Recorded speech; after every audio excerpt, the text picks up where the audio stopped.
และดีขึ้นเพราะกองทัพใหญ่ขึ้นเสื้อผ้าทหารต้องดีขึ้นอาวุธต้องดีขึ้นเพื่อทหารจะได้มีกำลังใจรบมิฉะนั้นพอประจันหน้ากับข้าศึกถ้าอาวุธของเขาดีกว่ารูปร่างเขาใหญ่กว่าเสื้อผ้าเขาดีกว่าท่าทางเขาคึกคืนรื่นเริงกว่าก็จะทำให้ทหารของเรามีแต่หงอยเหงาหดหู่ลงไปไหนเลยจะมีกำลังใจรบ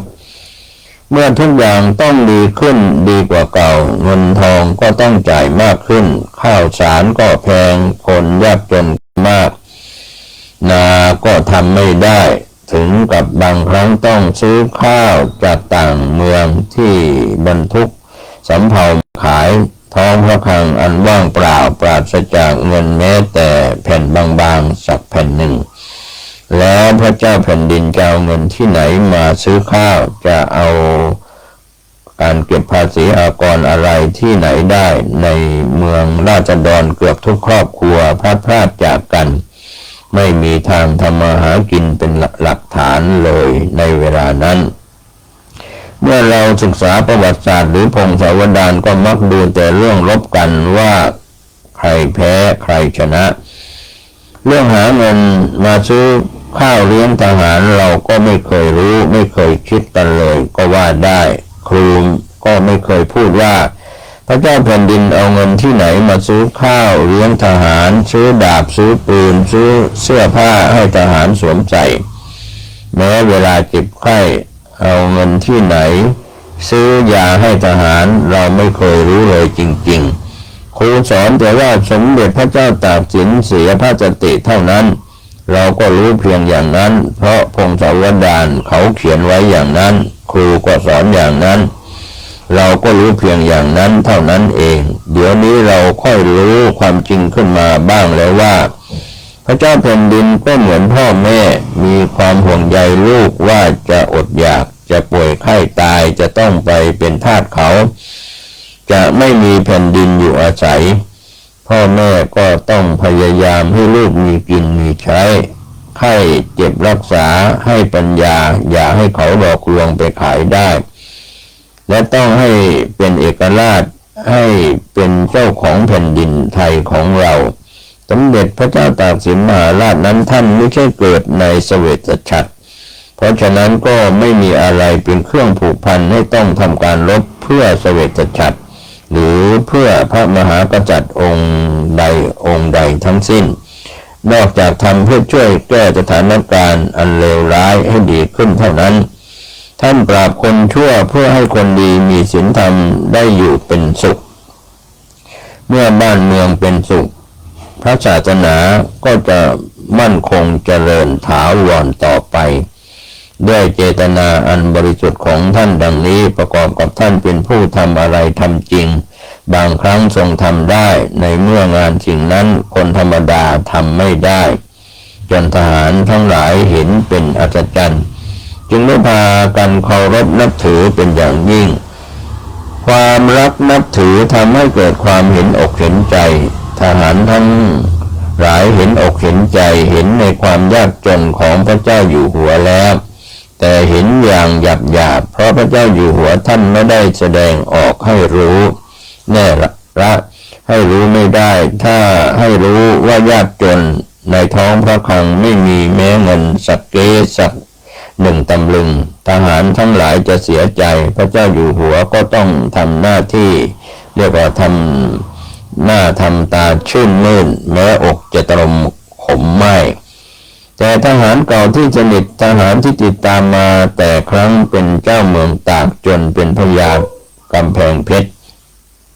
และมาพร้อมใจกันยกท่านขึ้นเป็นเจ้าตากสินนั้นยังมีอยู่หลายคนเป็นจีนบ้างไทยบ้างแต่ที่ท่านเรียกว่าทหารจีนนั้นไม่ใช่จีนนอกเป็นลูกจีนหลานจีนในเมืองไทยนี่เองซึ่งถ้าคิดเอาเมืองแม่เป็นสำคัญแล้วทหารจีนที่เรียกในราชพงศาวดารก็คือคนไทยทั้งนั้นเป็นแต่ว่าคนในครั้งนั้นถือข้างพ่อเป็นใหญ่ถ้าพ่อเป็นจีนหรือลูกจีนก็ยังนับถือว่าเป็นจีน แต่ที่จริงแล้วเคี้ยวหมากพูดไทยชัด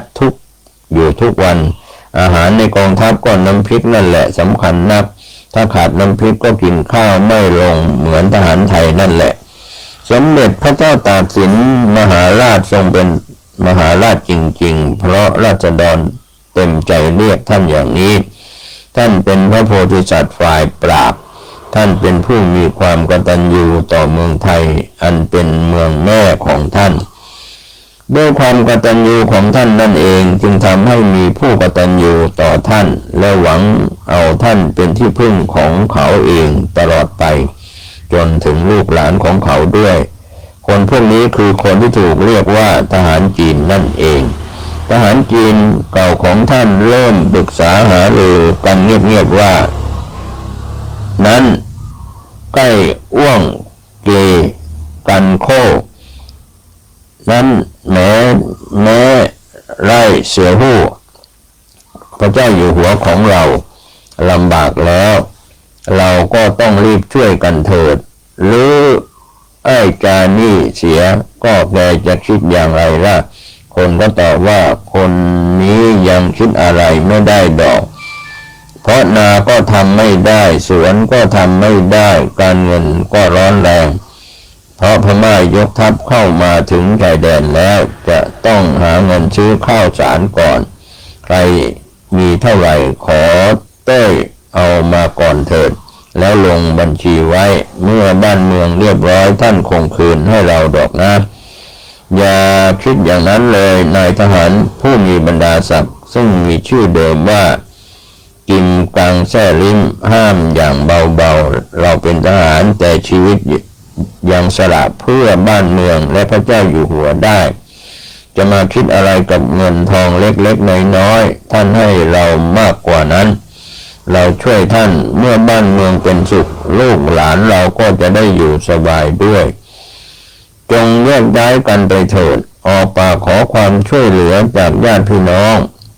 ก็คงจะได้เงินสักก้อนหนึ่งดอกฮ่อนายทหารมีบรรดาศักดิ์ซึ่งชื่อเดิมว่าไถ่แท้ตั้ง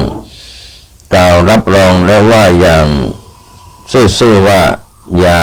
ต้องลงบัญชีให้เป็นหลักฐานเลยการลบกันนั้นมันไม่แน่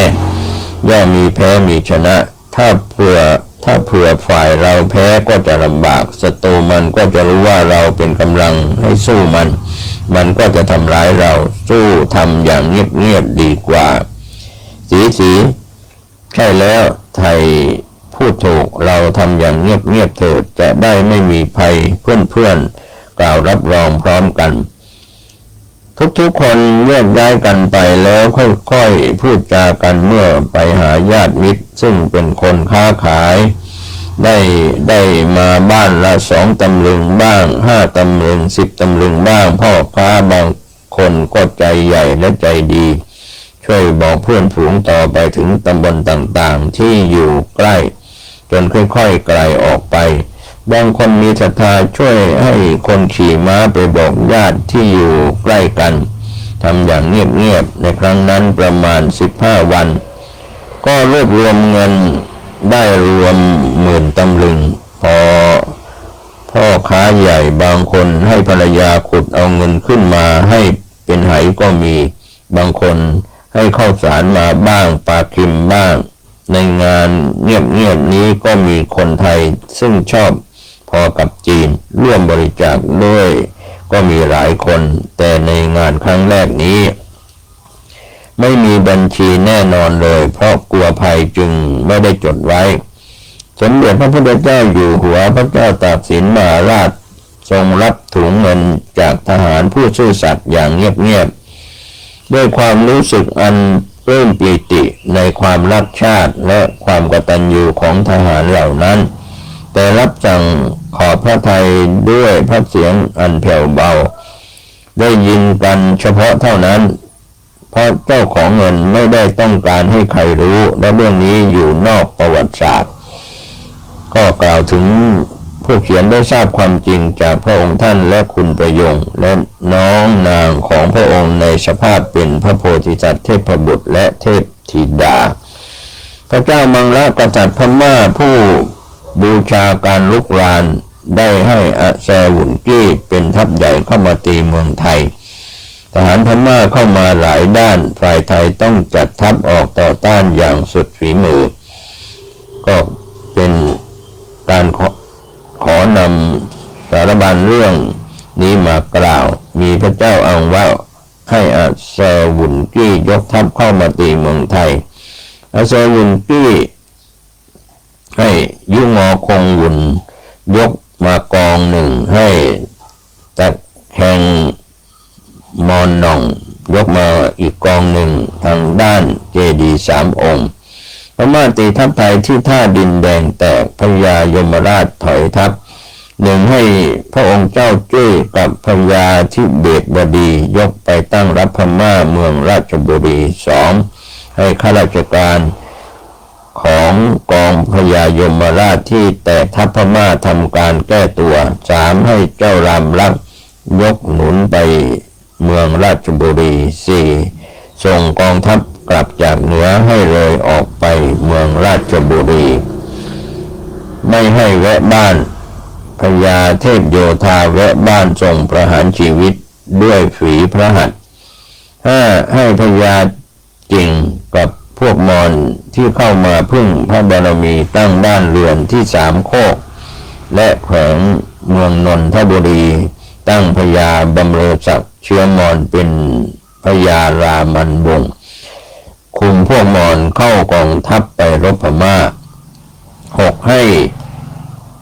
หากองทัพฝ่ายเหนือมาช่วยการสงครามเจ้าพญาจักรีเกลี้ยกล่อมเมืองน่านยอมสวามิภักดิ์พม่าเข้ามาจับคนแขวงเมืองกาญจนบุรีราชบุรีนครชัยศรีและสุพรรณบุรี7ให้พญาพิชัยไอสวรรค์ไปรบพม่าเมืองนครชัยสอนกองทัพตะแคงมอนนองเข้ามาตั้งที่ปากแพรกเมืองกาญจนบุรีพญายมราชถอยทัพมาตั้งดงดังหนองขาวกองทัพยุงงอคงวุ่นมาตั้งบ้านนางแก้วแขวงราชบุรีพระองค์เจ้าจุ้ยพญาธิเบศบดีไปตั้งค่ายที่บ้านโคกกระต่ายแล้วให้ตั้งค่ายโอบค่ายพม่าที่บ้านนางแก้ว8เสด็จยกทัพหลวงไปเมืองราชบุรีทัพพม่าเพิ่มเติมเข้ามาเมืองกาญจนบุรีอีกกองหนึ่ง9ให้พญาศรีหราชเดโชพญาอินทรวิชิตไปช่วยพญายมราชพม่าบางนางแก้วหมิ่นฝีมือไทยยอมให้ตั้งค่ายล้อมเสด็จทอดพระเนตรล้อมพม่าและตั้งกองทัพไทยไปรักษาหนองน้ำที่เขาชะอุ่มมีให้พม่าอาศัยให้ข่าวพม่ายกเพิ่มเติมเข้ามาทางด่านเจ้าขว้าว10ให้พระองค์เจ้าจุ้ยกับทัพจีนพญาราชเศรษฐีหรือพญาราชาเศรษฐีไปรักษาเมืองราชบุรี11ให้พญาอินทรอภัยไปตั้งค่ายรักษาสระน้ำที่เขาชั่วพรานพม่าออกตีค่ายเจ้าพญาอินทรอภัยคืนเดียว4 ครั้งแตกไปทุกคราว12ให้แต่งกองโจรไปช่วยเจ้าพญาอินทรอภิชัยเป็นไปเจ้าพญาอินทรอภัยพม่าบ้านนางแก้วออกแหกค่ายไปไม่ได้พม่าที่ปากแพรกยกมาตีไทยค่ายเขาจะอุ้มช่วยพม่าถูกล้อม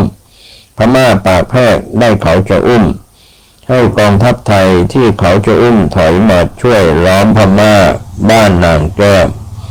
พม่าปากแพรกตีค่ายไทยที่ดงรังหนองขาวไม่ได้พม่ายกมาทางเมืองมลุกมาตีบ้านทับสแกเมืองคลองวานกรมพญาทีพามาศที่วงคต13แต่งกองโจรไปตีพม่าค่ายเขาชะอุ้มไม่ให้ยกมาช่วยพม่าบ้านนางแก้วได้กองทัพเจ้าพญาจักรีกลับถึง14ให้เจ้าพญาจักรี ถืออาญาจิตไปตั้งค่ายล้อมพม่าด้านหลัง 15แต่งกองโจรไปรักษาหนองน้ำเขาชะอุ้มพม่าในที่ล้อมออกแหกค่ายคืนเดียว2 ครั้งแหกไปไม่ได้พม่าในที่ล้อมขอเจรจาการทัพกองทัพเจ้าพระยาสุรศรียกมาถึง 16ให้เจ้าพระยาสุรศรีไปตั้งค่ายล้อมพม่าที่ค่ายเขาชะอุ้มพม่าที่ยกมาตีทัพสแกเมืองคลองวานแตกหนีไปเมืองปะทิวให้ทำลายหนองน้ำทุกแห่งที่พม่าจะอาศัยได้พม่าเขาจะงุ่มออกปล้นค่ายเจ้าพระยาสุรศรีตีแตกกลับเข้าค่ายพม่าบ้านนางแก้วร้องขอชีวิตกองทัพพระยานครราชสีมาถึง17ให้พระยานครราชสีมาไปช่วยล้อมพม่าเขาจะอุ้มได้ข่าวว่าอาเซอร์วุนกี้จะพาทัพตามเข้ามาให้หาแม่ทัพนายกองประชุมการศึกให้หัวเมืองชายทะเลส่งเสบียงพม่าในค่ายบ้านนางแก้วยอมเป็นเฉลยได้ค่ายบ้านนางแก้วทั้ง3ค่าย18ให้พระอนุชิตราชาหลวงมหาเทพขึ้นไปตีค่ายพม่าปากแพรกพม่าค่ายเขาชะอุ้มออกเผาค่ายพระมหาสงครามพญาจักรีฟันคนย่อท้อเสีย2 คนทัพพม่าปากแพรกเริ่มหนีกลับไปเมาะตะมะเลิกทัพกลับกรุงธนบุรีอันนี้ก็เป็นเรื่องราวที่กล่าวโดยย่อๆในบทที่9ความยากจนของเมืองไทยที่ไม่มีใครรู้ซึ้งส่วนบทที่10โอ้พระราชชนนีของลูกเอ๋ยการรบกับพม่าในครั้งนั้นพม่าดูหมิ่นฝีมือไทยนักท้าทายให้ไทยตั้งค่ายล้อมที่บางนางแก้วและเขาชะงุ่มกับเขาพระแขวงราชบุรีสมเด็จพระพุทธเจ้าอยู่หัวจึงทรงตั้งพระทัยจะเอาชนะพม่าให้ได้ทรงเกณฑ์ทัพทั้งใหญ่น้อยและกองโจรรวมเป็น18 ครั้งเพื่อให้ล้อมพม่าให้อยู่ที่จนพม่าพ่ายแพ้ไปทุกค่ายเมื่อพม่าค่ายบางแก้วยอมแพ้นั้นตัวนายยุงอคงวุ่นกับเนมโยมแมงละนรธายุยยองบ่อคงวุ่นมงยกและพม่าที่มีชื่อตัวนายทั้งสิ้นกับหญิง2 คนทั้งไพร่พล 1,328 คนกับม้าแดง2 ม้ากับม้าดำ1ซึ่งเหลือตายอยู่นั้นออกมาหมดทั้ง3 ค่ายพวกข้าหลวงนำเข้าเฝ้ากราบถวายบังคมสมเด็จพระพุทธเจ้าอยู่หัวทรงพระกรุณาให้เลี้ยงดูอย่างดีจนอิ่มหนำสำราญยุงอคงวุ่นจึงถวายทรัพย์สิ่งของเครื่องอุปโภคทั้งปวงซึ่งที่มีมานั้นสมเด็จพระเจ้าอยู่หัวรับสั่งว่าเราทำสงครามใช่จะปรารถนาเอาทรัพย์สินสิ่งสินหาไม่ได้ตั้งใจจะทนุบำรุงพระพุทธศาสนาและประชาราษฎรทั้งหลายให้อยู่ในสัตย์ในธรรมอันหนึ่งบ่อน้ำในค่ายซึ่งพม่าขุดไว้หาน้ำไม่ได้เมื่อพม่าอยู่นั้นก็บันดาลมีน้ำขึ้นเป็นอัศจรรย์เอกสารจากพระราชพงศ์สาวดารหน้า103ก็ยังกล่าวถึงเมื่อพูดถึงบ่อน้ำที่พม่าขุดไว้นี้ทำให้นึกขึ้นได้ว่าเมื่อ14 กุมภาพันธ์ 2513ได้ไปทำบุญทอดพระป่าตั้งกองทานเลี้ยงพระแจกเสื้อผ้าหนังสือและแสดงทำอบรมกรรมฐานถวายพระวิญญาณของสมเด็จพระเจ้าตากสินมหาราชนั้นได้พบบ่อนี้อยู่ตรงหน้าโบสถ์เก่าและใหม่ของวัดนางแก้วสมภารวัดนางแก้วนี้เป็นศิษย์หลวงพ่อวัดปากน้ำได้ธรรมกายเหมือนกันท่านเล่าว่าเวลาท่านทำสมาธิท่านได้แลเห็นของที่พม่าฝังไว้มากมายก่อนที่จะออกไปยอมแพ้ซึ่ง นายทำอุบายไม่ยอมออกจากค่ายอยู่หลายวันแต่ให้ลูกน้องออกไปทีละคน2 คนส่วนภายในค่ายก็ขุดบ่อและฝังของมีค่าซึ่งปล้นได้จากการเข้ามาในเมืองไทยแล้วก็ตีเมืองเล็กตำบลน้อยตลอดมาเห็นข้าวของทรัพย์สมบัติของใครก็หยิบฉวยเอามาด้วยเมื่อจะยอมแพ้จึงฝังไว้มากมายหลายเจ้าของท่านสมภารท่านเห็นแล้วนึกสงสัยว่าอยู่ที่ไหนวันหนึ่งท่านไปกลางมุ้งจำวัดตรงริมบ่อจึงได้เห็นถนัดเมื่อจะสร้างโบสถ์หลังใหม่เพราะหลังเก่าเล็กแล้วก็พังแล้วใช้สังกะสีมุงแทนอยู่ท่านอธิษฐานขอให้สมบัตินั้นขึ้นมาจะได้เอามาสร้างโบสถ์แต่เจ้าของเดิมซึ่งเป็นผีตายโหงนั้นหวงอยู่ใครมีตาดีก็ไปดูเถิดยังอยู่พม่าเอาออกไปไม่ได้จึงฝังไว้มากเรื่องเศร้าพระทัยยิ่งในขณะที่การลบยังติดพันกันอยู่มากนั้นก็ทรงได้รับข่าวว่าสมเด็จพระพันปีหลวงกรมพระเทพามาตรทรงพระประชวรหนักในจดหมายเหตุความทรงจำของหลวงกรมหลวงนรินทรเทวีหน้า104ทรงบันทึกไว้ดังนี้ว่าสมเด็จพระพันปีหลวงกรมพระเทพามาตรประชวรหนักอยู่แล้วเสด็จสู่สวรรคาลัยเสด็จมาตั้งเขาวงกฏโดยสูงแลสุดสายตาถวายพระเพลิงบนยอดเขาเสร็จเป็นส่วนที่พระราชวิจารณ์ในพระบาทสมเด็จพระจุลจอมเกล้าเจ้าอยู่หัวกล่าวไว้ดังนี้เมื่อกรมพระเทพามาตรที่วงคตนั้นปลายปีมะเมียชศกจุลศักราช1136กำลังล้อมค่ายพม่าบ้านนางแก้วปรากฏว่าประชวรพระยอดคเนสันที่วงคตในวันอังคารเดือน4ขึ้น6ค่ำได้พบในจดหมายเหตุรายวันทับว่าในวันอังคารขึ้น4ค่ำเดือน6ค่ำนั้นเองเจ้ากรุงธนบุรีได้ทราบข่าวประชวรในครั้งแรกก็มีข้อความที่จดไว้ว่าอันหนึ่งเพราค่ำแล้ว5 บาทขุนวิเศษโอสถหมอถือพระอาการทรงพระประชวรสมเด็จพระพันปีหลวงมาถวายในพระตำหนักค่ายวัดเขาพระขันทอดพระเนตรพระอาการแล้วเร่งให้ขุนวิเศษโอสถกลับไป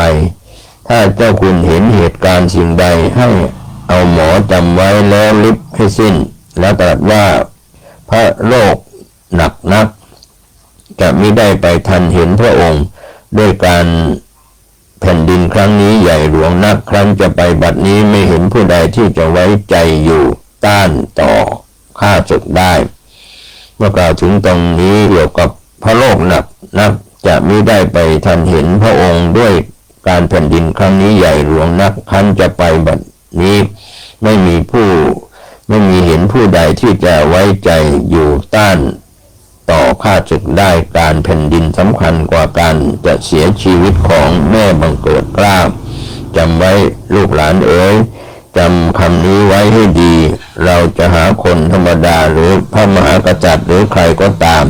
ที่มีใจมั่นคงต่อประเทศชาติศาสนาอย่างนี้นั้นก็เป็นเรื่องที่หาได้โดยหายากนักทุกวันนี้เห็นแต่คนปากว่าเพื่อชาติแต่ใจเพื่อกระเป๋าตัวเองนั่นแหละก็เป็นเรื่องราวที่นำมากล่าวในวันนี้ผมเกษตรเพชรเมธบรรณาธิการข่าวก้าวนาเนถอดเอกสารเรื่องใครฆ่าพระเจ้าตากสิน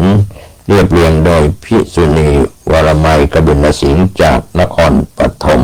ก็เป็นเรื่องราวท่านใช้วิจารณญาณในการรับข้อมูลประวัติศาสตร์เหล่านี้โชคดีกับการสร้างบารมีเพื่อชาติศาสนาและพระมหากษัตริย์สวัสดีครับท่านผู้ฟังที่เคารพวันนี้ผมเกษตรเพชรมิตรบรรณาธิการข่าวก้าวหน้านิวได้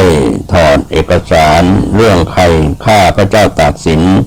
เรียบเรียงโดยพิสุณีวรมัยกบินสิงห์จากพิสุณีของจังหวัดนครปฐมเอกสารนี้พิมพ์ครั้งแรกในปี 2516 แล้วก็พิมพ์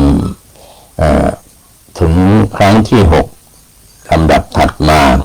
ก็เรียบเรียงโดยภิกษุณีวรมัยกบิณสิงห์นั้นก็เป็นเรื่องราวที่เกี่ยวข้องโดยภาพผนวกก็เป็นเรื่องราวพระพุทธศาสนาสมัยกรุงธนบุรีโดยชัชสุมานกบิณสิงห์ก็เป็นลูกสาวของภิกษุณีวรมัยกบิณสิงห์ได้รับเอกสารนี้จากท่านศาสตราจารย์พิเศษประเสริฐอยู่เจริญดีอดีตรองอธิบดีผู้พิพากษาภาค7อดีตรองอธิบดีผู้พิพากษาภาค5ได้มอบให้เพื่อศึกษาค้นคว้าและนำเผยแผ่เป็นข้อคิดเตือนจิตเตือนใจทางประวัติศาสตร์ก็ในตอนที่ผ่านมากล่าวมาถึงคนบางคนดูถูกเหยียดหยามว่าสมเด็จพระเจ้าตากสินมหาราชเป็นจีนแม้แต่เขียนรูปท่านก็เขียนเป็นคนจีนไว้ผมเปียซึ่งความจริงท่านก็เป็นหลานจีนอย่างที่ทุกวันนี้เราถือว่าลูกจีนเกิดในเมืองไทยก็เป็นคนไทยหลานจีนก็คือคนไทยแท้ๆคนหนึ่งนั่นเองและท่านหรือน้องๆของท่านอีก5 คนก็ไม่เคยไว้ผมเปียเลยสักคนหนึ่งพระชนนีของท่านเป็นธิดาของท่านตาผู้มีนามว่าผึกท่านผึกเคยรับราชการในแผ่นดินพระบรมโกศแต่เห็นความยุ่งเหยิงพ่อฆ่าลูกอาฆ่าหลานจึงได้ลาออกมาครองเรือนทำนาทำสวนอยู่ตามสบายกับท่านยายซึ่งมีนามว่าทองจีบจนได้ธิดาคือพระราชชนนีพระพันปีหลวงกรมพระเทพามาศและพระเจ้าน้าผู้มีนามแต่เดิมว่าอั้นซึ่งในที่บางแห่งเขียนว่าอันหรือหั่นออกเสียงเพี้ยนไปบ้างถึงแม้คนบางพวกจะคิดว่าสมเด็จพระเจ้าตากสินมหาราชทรงเป็นจีนก็คนจีนในเมืองไทยตั้งล้านคนนั้นจะมีคนไหนที่ยอมเสียสละทุกอย่างแม้แต่ชีวิตของแม่ผู้บังเกิดเกล้าอันทรงพระคุณยิ่งกว่าแผ่นฟ้าแผ่นดินการกอบกู้แผ่นดินไทยซึ่งไม่ได้มีเชื้อวงอะไรต่อกันเลยไม่มีเราไม่เคยเห็นและไม่เคยได้ยินเลยอย่าว่าแต่คนจีนเลยแต่คนไทยแท้ๆที่เราจะส่องกล้องมองหาให้เหมือนสมเด็จพระเจ้าตากสินมหาราชซึ่งทรงกู้ชาติด้วยความบริสุทธิ์ใจนั้นจะมีอยู่กี่องค์หรือกี่คนก็หายากนักมิใช่หรือพอจะนึกออกบ้างสักองค์หนึ่งท่านก็ทรงเป็นเชื้อสายกษัตริย์เก่าพอจะนึกออกอีกสักคนหนึ่งท่านก็เป็นคนไทยที่แน่ละเป็นคนไทยที่ต้องช่วยไทยเป็นเชื้อสายกษัตริย์ก็ต้องช่วยราชวงศ์ช่วยพระชนกชนนีของท่านซึ่งก็จัดว่าเป็นเรื่องธรรมดาคิดถึงเรื่องนี้แล้วเศร้าใจแทนก็เพราะว่า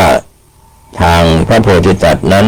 ถือว่าถ้าสมเด็จพระเจ้าตากสินมหาราชเสด็จกลับมาทอดพระเนตรสมเด็จพระราชชนนีแล้วทูลขอพระชนชีพต่อพญามัจจุราชก็จะทรงขอได้ในฐานะโพธิสัตว์ผู้ทรงมีพระบารมีพอที่จะขอได้แล้วเรื่องนี้แม้ในปัจจุบันนี้ก็ยังมีลูกที่มีความกตัญญูยังขอชีวิตแม่ไว้ได้และยังอยู่จนบัดนี้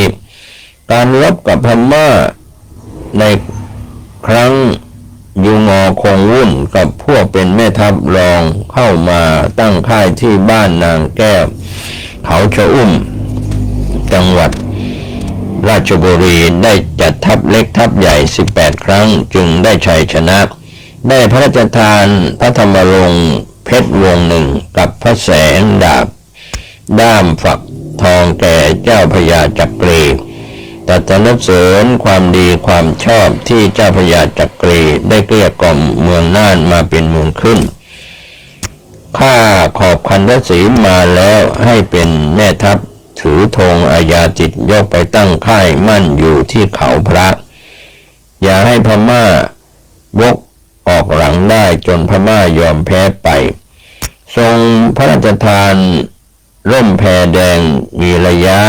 ด้ามปิดทองแก่เจ้าพญาสุรสีเมื่อกลับจากเมืองพิษณุโลกแล้วให้ยกไปดูการล้อมค่ายนางแก้วจนพม่ายอมแพ้ในครั้งนั้นได้ทรงพระราชทานรางวัลแก่ข้าทูลละอองธุลีพระบาทผู้ใหญ่ผู้น้อยโดยสมควรแก่ความชอบในการสงครามพระโอรสนัดดาซึ่งเคยมีความชอบมาแต่ครั้งสงครามเชียงใหม่มาครั้งนี้ได้มีความชอบอีกจึงทรงพระกรุณาโปรดตั้งพระเจ้าลูกเธอพระองค์เจ้าจุ้ยเป็นกรมขุนอินทรพิทักษ์ตั้งพระเจ้าหลานเธอรามรักเป็นกรมขุนอนุรักษ์สงครามตั้งพระเจ้าหลานเธอเจ้าบุญจันทร์เป็นกรมขุนรามภูเบศร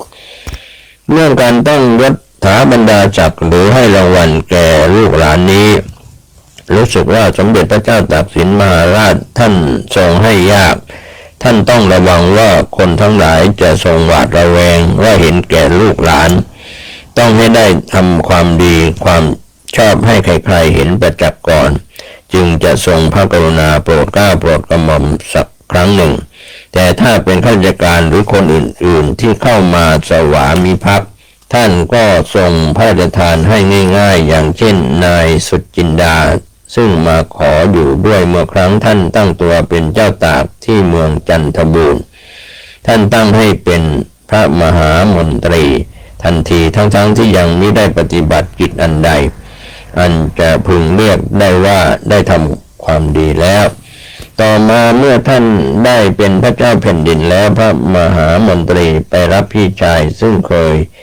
เป็นหลวงยกบัตรเมืองราชบุรีเข้ามารับราชการอยู่กับท่านก็ทรงตั้งให้เป็นพระราชริน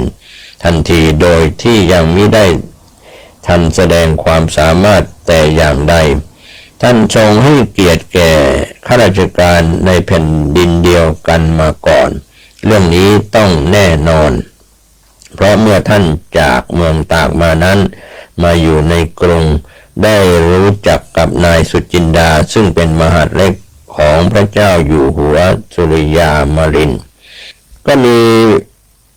บางท่านได้เขียนว่าเมื่อสมัยเด็กท่านเป็นเพื่อนกับพระมหามนตรีและพระราชรินทร์เมื่อทูลถามท่านทรงตอบว่าอยู่คนละเมืองไม่รู้จักกันมาก่อนและท่านไม่ได้เป็นลูกเลี้ยงของข้าราชการคนไหนเป็นเรื่องเล่ากันมาอย่างผิดๆทั้งนั้นทางฝ่ายจีนถือว่าท่านแท้แต้จนพวกจีนเรียกว่าแต้อ้วงเรื่องนี้เทพธิดาซึ่งเคยมีนามว่าประยงสมัยเกิดเป็นพระคณิษฐาร่วมพระชนกชลนีเดียวกับท่านเล่าให้ฟังว่าสมเด็จพระเจ้าตากสินมหาราชนั้นเมื่อขณะยังทรงพระเยาว์อยู่อวบขาวน่ารักท่าทางเฉลียวฉลาดนอบน้อมต่อผู้ใหญ่พวกญาติที่เป็นคนจีนแท้แต้มีอยู่หลายคนก็พากันรักมากถึงกับออกปากขอเป็นลูกพระบิดาท่านเป็นผู้มีนิสัยเล่นเริงก็ทรงตอบอย่างสนุกให้ถูกใจญาติว่าได้จะแบ่งกันคนละหน่อยก็ได้เป็นการพูดสนุกเท่านั้นที่จริงแล้วท่านรักลูกหัวปีของท่านมากจนเมื่อท่านป่วยไข้จะจากไปยังสั่งพระชนนีและพระโอรสธิดาว่าอย่าทิ้งเจียนศิลป์เอาเงินไปให้เจียนศิลป์ใช้เจียนศิลป์ต้องมีเงินการที่สมเด็จพระเจ้าตากสินมหาราชทรงพระเมตตาต่อนายสุจินดาและหลวงยกบัตรราชบุรีในครั้งนั้นนับว่าทรงพระกรุณาไม่ผิดคนด้วยปรากฏในเวลาต่อมาว่าทั้งสองท่านเป็นยอดทหารอย่างเกรียงไกรจนได้รับพระราชทานบรรดาศักดิ์และของพระราชทานมากกว่าคนอื่นๆทั้งหมดเช่นได้รับพระธรรมรงค์เพชรและดาบฟักทองด้ามทองล่มแพรแดงมีระยะด้ามทองเป็นต้นอันนี้ก็เป็นเรื่องราวที่กล่าวไว้ในบทที่10ที่พูดถึงพระราชชนนีของลูกเอ๋ยมาถึง บทที่11ข้าวสารเกวียนละ10 ตำลึงขณะที่สมเด็จพระเจ้าอยู่หัวยังประทับอยู่บ้านนางแก้วได้ทรงทราบจากพม่าเฉลยศึกว่าแซวุนกี้ตัวแม่ทัพใหญ่จะยกหนุนลงมาอีกจึงทรงปรึกษากับแม่ทัพนายกองทั้งหลายทั้งปวงตกลงให้ทัพในกรุงกับทัพเมืองเหนือซึ่งอยู่พร้อมแล้วนั้นให้ต่อสู้กับทัพแซวุนกี้สมเด็จพระเจ้าอยู่หัวก็ทรงเห็นชอบด้วยจึงดำรัสว่าอันเมืองฝ่ายใต้นั้นยังไม่ได้ทำสงครามกับพม่าบัดนี้ข้าวในฉางหลวงซึ่งจะจ่ายในกองทัพก็น้อยลงจึงให้มีตราเกณฑ์เอาข้าวสารเมืองนครศรีธรรมราช600 เกวียนเมืองพัทลุงเมืองชัยยาเมืองจันทบูรณ์3 เมืองนี้ให้เกณฑ์เอาเมืองละ400 เกวียนถ้าข้าวขัดสนให้ส่งเงินคิดเป็นราคาข้าวเปลือกเกวียนละ5 ตำลึงข้าวสารเกวียนละ10 ตำลึงเข้ามาตามรับสั่งก็เป็นเรื่องราวจากพระราชพงศาวดารฉบับราชหัตถเลขาเล่ม2 ตอน 2 หน้า 400กล่าวถึงเงินตอนนั้นคงใหญ่เหลือเกินข้าวสารอย่างแพงที่สุดเกวียนละ10 ตำลึงก็เท่ากับ40 บาทเงิน40 บาทซื้อข้าวสารได้ตั้งเกวียนยังร้องว่าแพงแย่ไปทั้งเมืองเดี๋ยวนี้ปีพุทธศักราช2516ที่ผู้เรียบเรียงกล่าวถึงข้าวสารถังเดียวราคาตั้ง100 กว่าบาทถ้าเป็นคนแต่ก่อนได้ยินอย่างนี้คงลมจับวันละ100 หนเมืองที่ถูกเกณฑ์เพราะพลเมืองหรือทหารไม่ได้ออกรบจึงมีเวลาว่างพอได้ทำนาก็ยุติทำดี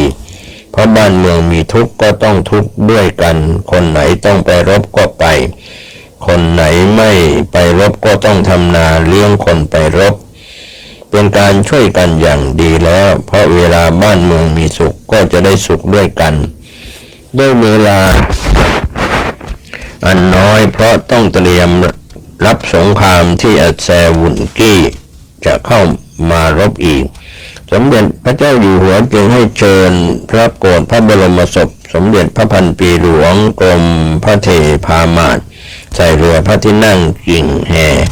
โดยกระบวนนาวาพยุหะไปโดยทางชนมากเชิญขึ้นสู่พระเมรุแล้วให้นิมนต์พระสงฆ์สดับประกรณ์1,000 รูปถวายไตรบริขารทายทานต่างๆและมีงานมหรสพ3 วันแล้วถวายพระเพลิงเป็นเสร็จพิธีอย่างย่อๆเพราะต้องรีบจัดทำงานแผ่นดินไม่ได้ว่างเว้นเลยสมเด็จพระเจ้าอยู่หัวต้องทรงตรึกตรองในเรื่องการทัพศึก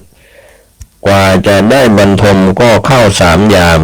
แซวุนกี้เป็นแม่ทัพผู้เฒ่าที่มีฝีมือแล้วก็มีชื่อเสียงเรื่องลือไปทั่วทุกเมืองทั้งเหนือใต้ออกตกนายทหารไทยที่จะมีอายุปานนั้นและยังเข้มแข็งเฉลียวฉลาดว่องไวก็ไม่มีตัวอยู่แต่เรื่องนี้โดยความจริงแล้วสมเด็จพระเจ้าอยู่หัวมิได้ทรงพระวิตกกังวลนักด้วยพระองค์ก็ทรงมีพระสติปัญญาและกำลังฝีมือกล้าแข็งอยู่จึงกลับทรงวิตกเรื่องเสบียงอาหารมากกว่าการที่ทรงสั่งเกณฑ์ให้หัวเมืองทางใต้ส่งข้าวมาก็มิได้ครบสมพระราชประสงค์ด้วยการทำนามิได้ผลมาแต่ปีก่อนๆแล้วการทัพศึกเสบียงอาหารเป็นของสำคัญถ้าขาดเสบียงอาหารแล้วถึงแม้ทหารจะแกล้วกล้าอย่างไรก็ไม่อาจจะต่อสู้กับศัตรูได้ในขณะที่สมเด็จพระเจ้าอยู่หัวทรงตรึกตรองในเรื่องการสงครามอันหนักอยู่ในที่ประทับโดยเฉพาะไม่ได้มีผู้ใดหมอบเฝ้าอยู่ใกล้ชิดคุณเจียนซื่อกับคุณเจียนจิ้นพระอนุชาและคุณประยงพระกนิษฐาก็เข้ามาเฝ้าโดยที่มิได้มีเจ้าพนักงานนำเฝ้าตามพระราชประเพณีเพราะเป็นพญาติอันสนิทร่วมพระอุทธรเดียวกัน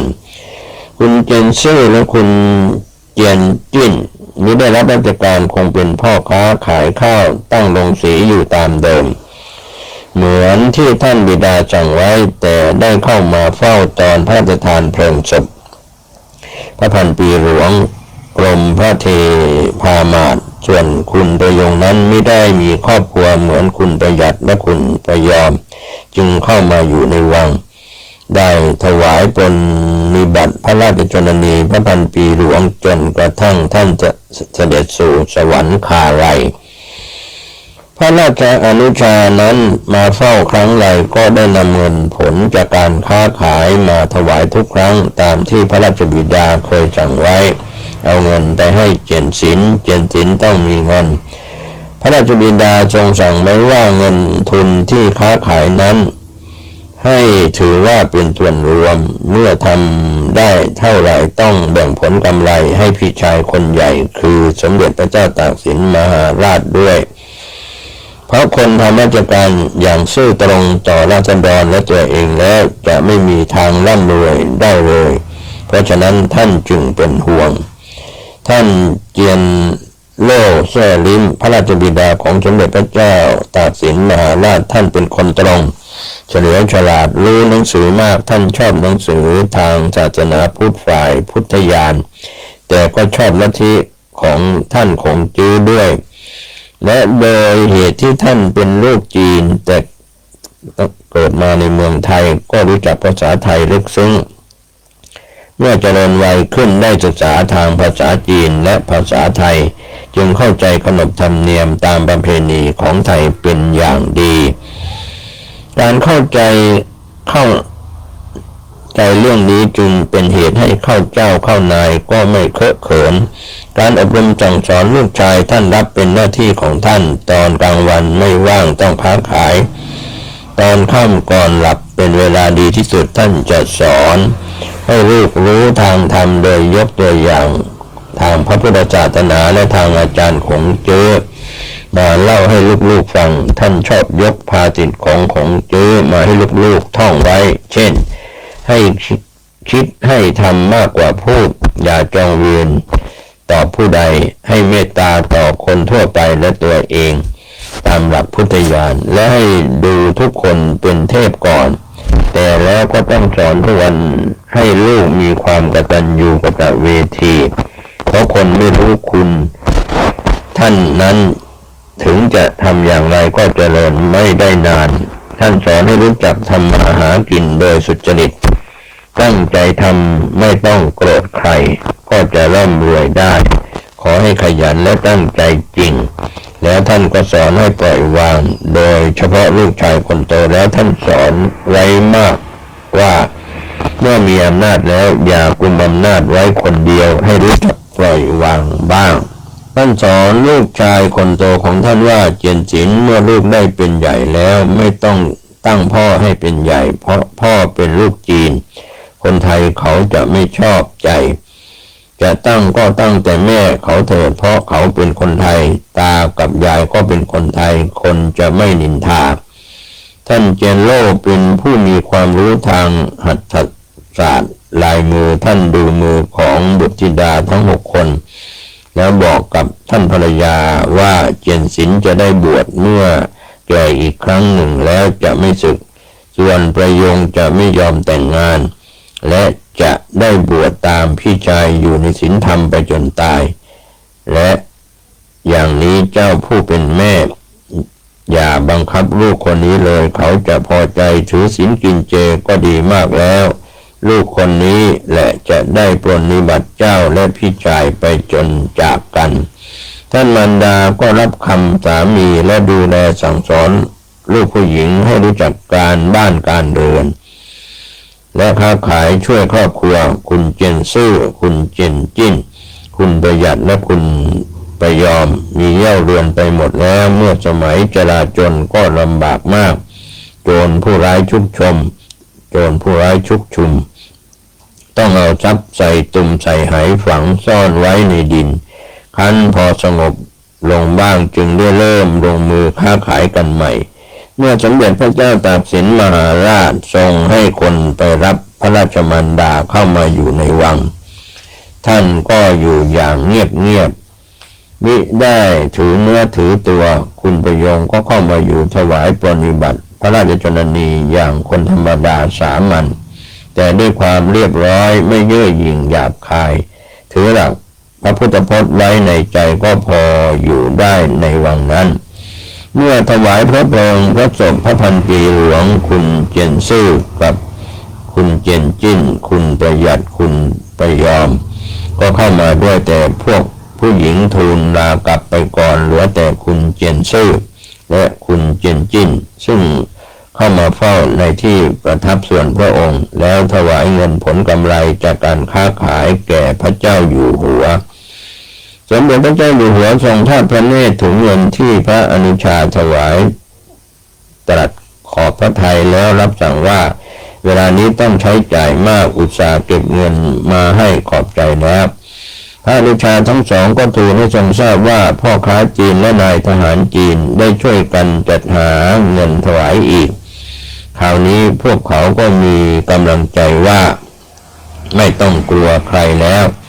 การชนะศึกคราวนี้ทำให้พวกจีนคึกคักมากโลกล้มความคิดที่เคยกลัวว่าใครชนะเรามันจะมาเอาผิดกับผู้หาเงินให้เป็นกำลังทำศึกจึงหาเงินได้กว้างขวางขึ้นมีการส่งของออกไปขายเมืองจีนและเมืองใกล้เคียงโดยใช้สำเภาบรรทุกไปจีนชื่อคุงเซียมและจีนเจี้ยมเป็นคนนำติดต่อกับพ่อค้าจีนทางปักกิ่งจีนกิมกังกับจีนไทยหาของในเมืองเอาออกไปขายพระอนุชาทั้งสองช่วยกันจัดหาของและร่วมรับรู้ในการเงินทองทำบัญชีอยู่ด้วยขณะนี้ได้เงินจากผู้ช่วยเหลือแล้ว 5,000 ตำลึงถึง 10,000 ตำลึงส่วนเรือที่ออกไปค้าขายนั้นมีอีกราว7 วันก็จะกลับหากลับมาก็ได้สั่งให้ซื้อข้าวทางพ่อค้ายวนมาด้วย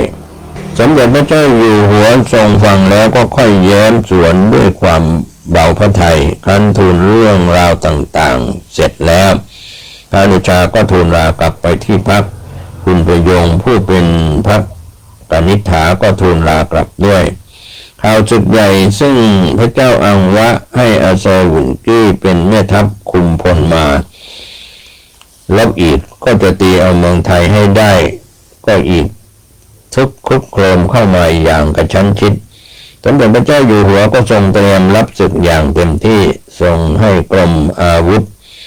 ขนอาวุธออกมาสำรวจใหม่โดยทั่วถึงข้าราชการตรวจดูอย่างท่วนที่เรียกว่าท่วนทีแล้วก็พากันกราบทูลว่าอาวุธส่วนมากชำรุดทรุดโทรมเพราะใช้มาหลายครั้งแล้วที่เหลืออยู่พอจะแก้ไขใช้ได้ก็มีอยู่น้อยไม่พอแก่หมู่ทหารการสงครามครั้งนี้ใหญ่นักจะต้องจัดเพิ่มเติมอีกประมาณ 30,000 เล่มเป็นดาบเหล็กดีส่วนอาวุธของทหารจีนพวกง้าวหอกและทวนนั้นจะต้องทำใหม่อีกประมาณอย่างน้อย 5,000 เล่มสมเด็จพระเจ้าอยู่หัวทรงฟังแล้วประทับนิ่งไปชั่วครู่ก็เสด็จขึ้นที่ประทับส่วนพระองค์ตรัสเรียกพระอนุชาและทหารจีนที่สนิทเข้ามาใกล้แล้วจึงตรัสปรึกษาเป็นความลับในเรื่องอาวุธนั้นพระยาราชาเศรษฐีจีนซึ่งเคยว่าราชการกรมท่ารับพระดำรัสแล้วออกไปปรึกษาหารือกับพรรคพวกเรื่องอาวุธนั้นเป็นการเร็วจะล่าช้ามิได้ด้วยข่าวศึกอึกทึกหนักหูหนักแล้วผลที่สุดจีนคงเสียมซึ่งเป็นเจ้าหน้าที่อยู่ในกรมท่าและรู้จักพวกเรือสำเภาที่เคยมาค้าขายในเมืองไทยเป็นอย่างดีตลอดจนรู้จักนายทหารของพระเจ้ากรุงปักกิ่งซึ่งเป็นผู้ตรวจด่านเข้าออกและผู้มีหน้าที่ทูลเรื่องราวต่างๆแก่พระเจ้ากรุงปักกิ่งด้วยเพราะเคยไปปักกิ่งหลายครั้งก็รับอาสาว่าจะไปกู้เงินพวกพ่อค้าและข้าราชการของพระเจ้ากรุงปักกิ่งแล้วเอาเงินนั้นซื้อดาบและเหล็กมาตีดาบกับอาวุธต่างๆให้พอใช้ในสงครามครั้งนี้ ส่วนเงินที่กู้มานั้นทางฝ่ายไทยก็เอาสินค้าออกไปขายแล้วเอาเงินใช้เขาหรือเอาของไปให้ตีราคาใช้หนี้เขาก็คงจะได้แต่คราวนี้เงินมากอย่างน้อยต้องเป็นแสนดำรงจึงจะพอใช้จะต้องได้จดหมายและลายมือชื่อของพระเจ้าอยู่หัวไปจึงจะได้มิฉะนั้นพระเจ้ากรุงปักกิ่งหรือข้าราชการคงจะไม่เชื่อถือในที่ประชุมปรึกษากันจนจวนสว่างวันรุ่งขึ้นจึงนำความขึ้นกราบบังคมทูลว่าจะขอยืมเงินข้าราชการจีนหรือพระเจ้ากรุงปักกิ่งมาซื้อปืนเหล็กตีดาบและซื้อดาบที่ดีจากเมืองใกล้ๆมาใช้พร้อมทั้งหอกง้าวและถวนด้วยสมเด็จพระเจ้าอยู่หัวก็ทรงเห็นชอบตามนั้นด้วยเป็นเวลาจำเป็นแล้วอาวุธกับทหารจะต้องพอดีกันมีแต่ทหารไม่มีอาวุธก็ไม่ได้ประโยชน์จะมีแต่อาวุธเหน็บไว้ตามบ้านแต่ไม่มีทหารถือก็ไม่มีประโยชน์จีนคุงเซียมเป็นคนถนัดในการเขียนหนังสืออยู่แล้วก็ทำงานได้คล่องจดหมาย 4-5 ฉบับก็เสร็จในคืนวันนั้นพอรุ่งขึ้นคุณเจียนซื่อกับคุณเจียนจิ้นก็จะนำเข้าไปถวายสมเด็จพระเจ้าอยู่หัวเพื่อให้ลงปรมาภิไธยขณะนั้นพอดีคุณประยงรู้ข่าวว่าพี่ชายมาเฝ้าพระเจ้าอยู่หัวจึงออกมาพบถามเรื่องราวว่าเป็นจดหมายยืมเงินจะนำมาให้ลงชื่อก็ตกใจจึงว่ากับพี่ชายว่าไม่ควรทำอย่างนั้นเพราะสมเด็จพระเจ้าอยู่หัวทรงมีพระเกียรติเรื่องกู้ยืมควรจะเป็นเรื่องของข้าราชการหรือพ่อค้าหาควรที่จะให้พระองค์ผู้ทรงเป็นพระประมุขของชาติต้องทรงยุ่งเกี่ยวด้วยไม่เจียนซื่อกับคุณเจียนจิ้นได้ฟังน้องสาวว่าดังนั้นก็สะดุ้งใจจึงว่าจริงสิจริงอย่างน้องว่าแต่คราวนี้เรื่องเงินเป็นใหญ่จริงๆเหมือนอย่างพ่อเตือนไว้ว่าพี่เราต้องมีเงินเรื่องเงินเป็นเรื่องใหญ่จริงๆคราวนี้ถ้าไม่มีเงินซื้ออาวุธดีๆไปสู้กับมันน่ากลัวจะเมืองไทยไปไม่รอดนะคุณใบยงจึงว่าก็พี่เป็นพ่อค้าเรื่องซื้อขายกู้ยืมเป็นธรรมดาก็ต้องมีทุกคนพี่จะเป็นคนกู้ยืมเองไม่ได้หรือเงินมันมากใครเขาจะมาให้พี่ซึ่งเป็นพ่อค้าเล็กๆกู้เล่าน้องถ้าอย่างนั้นพี่ก็เขียนชื่อแทนสมเด็จพระเจ้าอยู่หัวก็แล้วกันอย่าให้ท่านลำบากพระทัยเลยคุณเจียนชื่อว่าลายมือพี่ไม่เหมือนท่านอ้าวเจียนจิ้นเขียนเถอะจะได้แนบเนียนคุณเจียนจิ้นก็ยกมือขึ้นอธิษฐานว่าการทำงานครั้งนี้เพื่อช่วยบ้านเมืองขอให้สำเร็จได้เงินมาซื้ออาวุธเถิดแล้วก็เขียนชื่อลงไปว่าเจียนจิ้นแต่เขียนให้คล้ายคลึงกับเจียนสินซึ่งเป็นพระนามเดิมของสมเด็จพระเจ้าตากสินมหาราชผู้เป็นพระเชษฐาและลายมือของคุณเจียนจิ้นนั้นเหมือนกับสมเด็จพระเจ้าอยู่หัวนักเป็นคงเซียมนำเรือสำเภาใหญ่ของจีนเจี้ยมซึ่งเคยขึ้นร่องอยู่เสมอระหว่างเมืองจีนยวนเขมรพม่าไทยออกจากกรุงธนบุรีเดือน6ต้นเดือนพอถึงเดือน9ก็กลับมาพร้อมด้วยปืนดาบหอกง้าวทวนและเหล็กเต็มตีลำเรือได้ความว่ายืมเงินจากข้าราชการพ่อค้าและพระเจ้ากรุงปักกิ่งพร้อมกันได้ 60,000 ตำลึงจึงได้จัดซื้อของมาจนครบที่ต้องการนะครับก็เป็นเรื่องราวที่นำเล่ามาถึงตอนนี้เวลาของการนำเอกสารเรื่องใครฆ่าพระเจ้าตากสินโดยพิสุทธิ์นิวรมัยกระเบียนสิงห์หมดเวลาลงผมก็จะเป็นบรรณาธิการข่าวก้าวหน้านี้ขอบคุณในเอกสารท่านผู้ฟังติดตามใช้วิจารณญาณเรื่องของประวัติศาสตร์ชาติไทยจากยุคอดีตสุขกายสุขใจสวัสดีครับท่านผู้ฟังที่เคารพ